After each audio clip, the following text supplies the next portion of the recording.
As I walk down the hallway to Miss Hatch's desk class, I take a look at my life and realize there's nothing left. Cause I've been statting and plotting so long that even my teacher thinks that my mind is gone. But I ain't never multiplied a number that didn't deserve it. Me be treated like a chi-square, you know that's unheard of. Better watch those numbers you multiply and divide them, or you and your homies might forget what you deriving. We gonna tell you the different types of chi-square tests, and show you why our math squad's better than the rest. Cause I'm the kind of G that all the classes wanna be like, at my desk doing math all day in the sunlight. The chi-square needs three things, living in a stats rap paradise.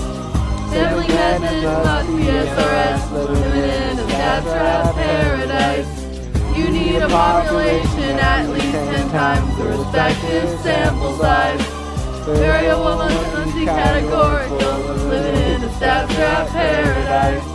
Homogeneity deals with distribution, whether two or more subgroups share the same solution. If for a categorical variable, their solution's the same, and the response variable has several outcomes to name.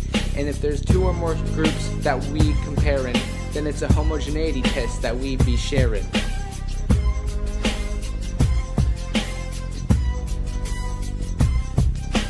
Independence time, and here's the drill. Can't get it wrong, cause that's no chill. This test right here will determine a lot, like if two categorical variables are associated or not. For goodness of fit, we're looking to see if a set of categorical data's distribution was claimed discrete. Expand upon the 1 proportion Z test. You can use it for two or more categories. Be impressed. The chi-square needs three things, living in a stats rap paradise. Sampling methods must be SRS, living in a stats rap paradise. You need a population at least 10 times the respective sample size. Variable must be categorical, living in a stats rap paradise. When you testing it for homo, gotta meet the conditions. If data's in a contingency table, then you do some addition. Select frequency count for each table cell is 5 at least, then calculate the data and homogeneity is complete. When we test an independence, you still need SRS, and expectancy frequency count is 5 and no less. Then you state the hypothesis and make analysis plan. Analyze the sample data and interpret it, man.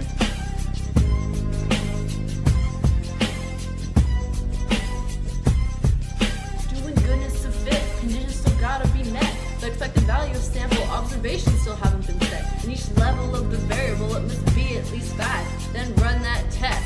Boy, we doing it live.